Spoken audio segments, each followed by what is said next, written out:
Talk about it. I don't know what to say about it. Tell me what the fuck it is. It looks like a fresher needle mark. So you think what? That's where they always used to draw blood from. So. Yeah, they draw blood from me, but I don't have any. Well, I wouldn't know if I have anything fresh because I'm resilient on my skin. Yeah.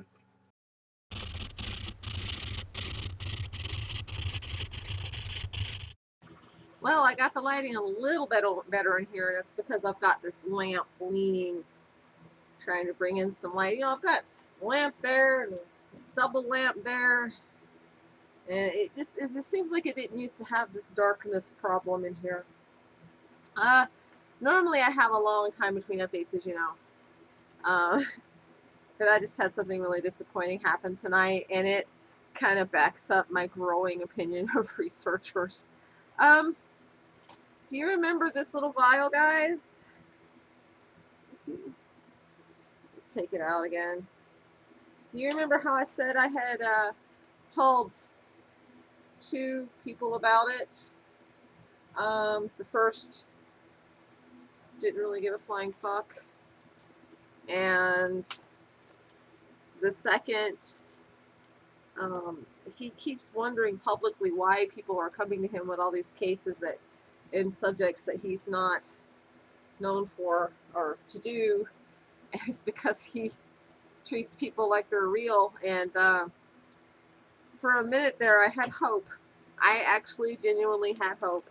It was the first time I have had real hope since taking the first steps on my journey into trying to find answers and get a researcher, someone to help out as a guide, because they can do more than I can just reading books that don't. You got to admit, those books that people put out, they're not. They're written, they're good, but they're not as much as the meat of someone who's an actual, that somebody could give that's an actual guide. He contacted me back, I don't know, a week and a half, 2 weeks ago.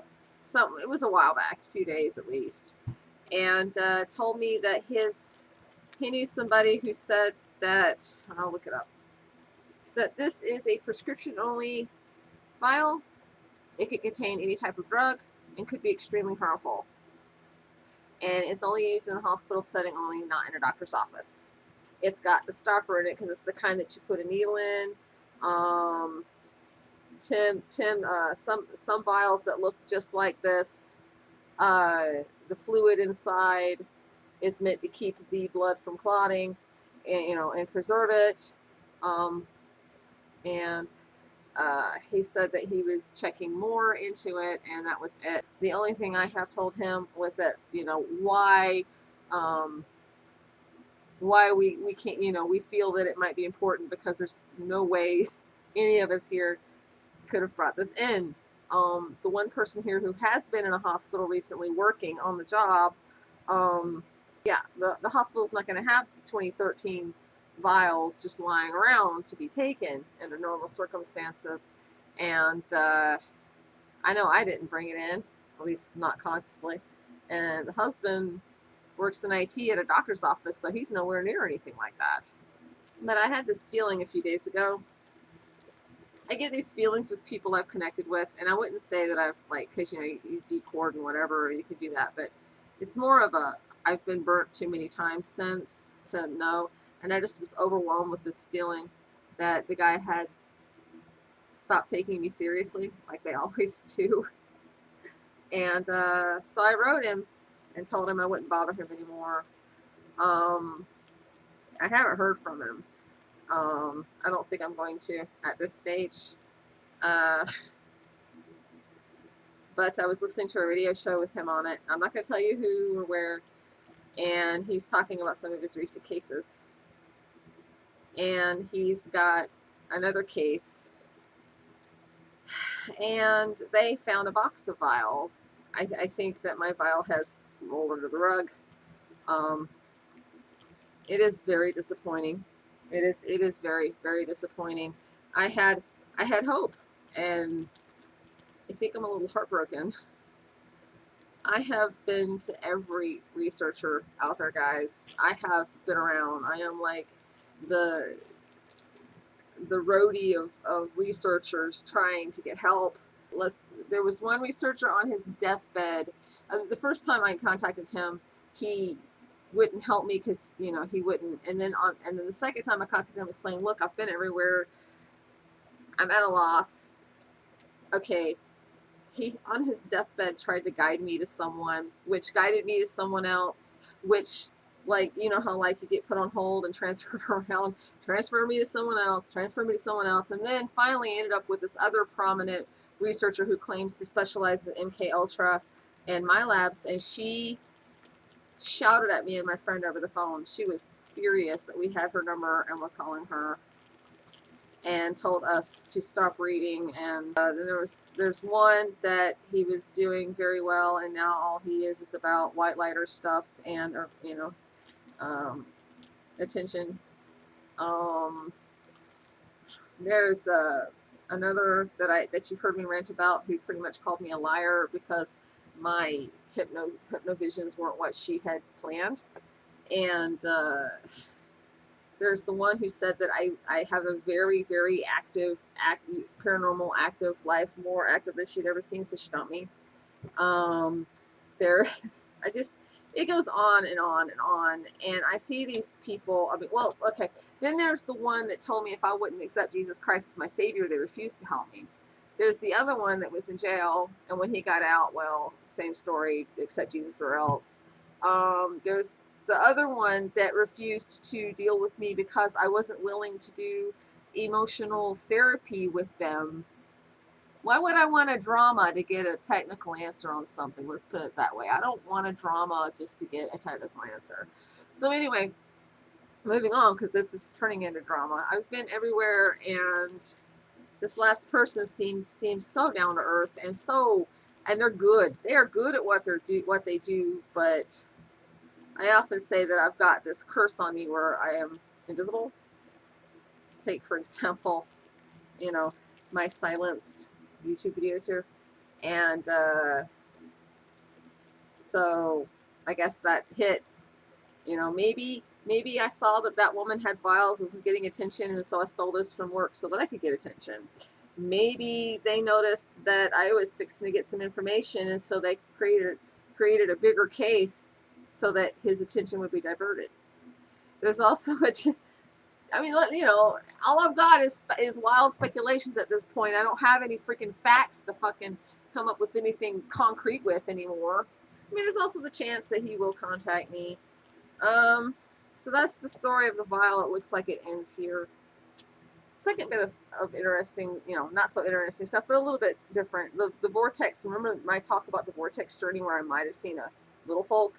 A friend of mine pointed out that there are birds that can disguise themselves with butterflies. I have spent the night looking on Google trying to find such creatures, have not found anything. If there is such a butterfly a bird that actually lives in Illinois, I want to hear about it, because as I'm always telling you guys, you should rule out the mundane first. So now I'm going to tell you a scary story. Ooh. This is a pickup story that happened to me, 9 years ago. I was living in Jacksonville, Florida, which, as you know, is a hot spot. And for whatever reason, I was sleeping on the couch in the living room that night. I can't remember why, because I think I had company over or something. I can't remember. But I'm laying there on the couch, and my daughter, who was about 12 or 13 at the time, is at her father's house for the weekend. And it's just me and the roommates. And, and I'm sleeping on the couch. And when you're a parent, you get this sense when the kids come around the bed, because they'll come for nightmares or for a drink of water or whatever. So you just kind of get this automatic thing to wake up because there's a kid at the bed, and they need you.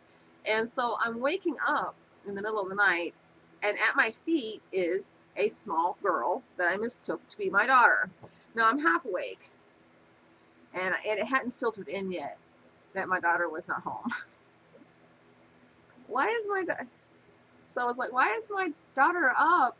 And then it's like, she must need something. So I'm coming around, and then I realized, wait a minute, my daughter isn't that young anymore. Who is this kid? So I wake up, and it's this little cherub-looking kid in the dark. It was dark, so I could tell it was a cherub-looking childlike figure with long blonde hair, and they were holding a black box. And when you're coming out of this, and I was coming out of it from being put under because there was like the music box, and sometimes when you do that, you kind of age regress or age, and you come out in different ages. So like, yeah, sure, my body is this age, but I could be 22, I could be 57, and I can't remember, but through it all, I kept like switching ages, and I think I was old at one point and frail, and I was convinced that I had no strength to fight, and I was like 87 or something. And this child creature is coming around up to me, and so I'm an old woman, as far as I knew. So all I knew to do was scream, and I started to scream, and I screamed, and I screamed, and that child's still coming, and I'm laying on the couch, and I'm laying on the couch, and the child is like right here.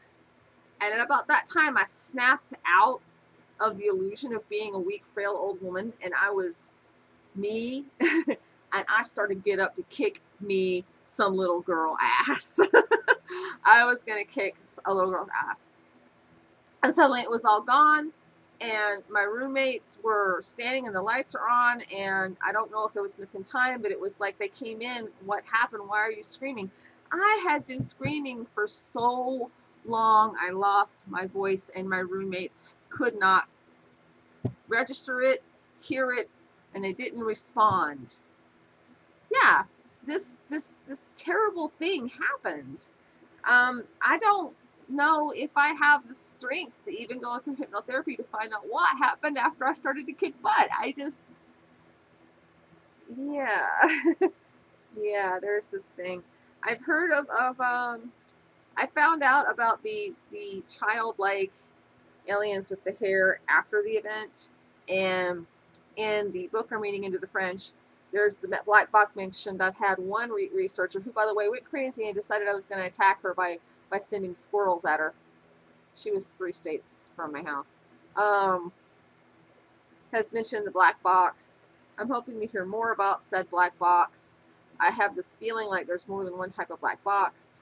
I know that there is I know from waking memory that there is a black box that will actually suck up your soul and keep it. They use it as a containment unit.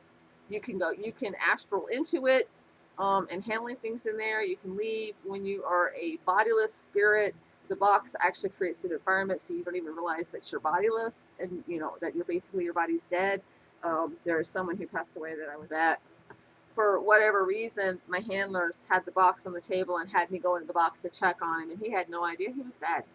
And he kept like changing ages, which you do because your soul is freeform, and it's got all these form memories, and so you just kind of flow back and forth like water sometimes, especially so soon after dying, because you're rubber banding basically back into shape. All I know is it's like 2:10 in the morning, and like I do every night, I'm jumping and looking around myself and nervous, and it's just that hour, and everyone's asleep but me, and it's scary. So that was another time that I was awake for something that maybe, who are they to come capture me in a little box when I'm minding my own business on the couch trying to make a living? Instead of bastards making life hard on us and then pulling shit like that. I mean, at least with our cows and our chickens and our pigs, we feed them and give them shelter. Fucking assholes. So yeah, it's just feeling a little. I'm feeling just a little cynical tonight. Yeah.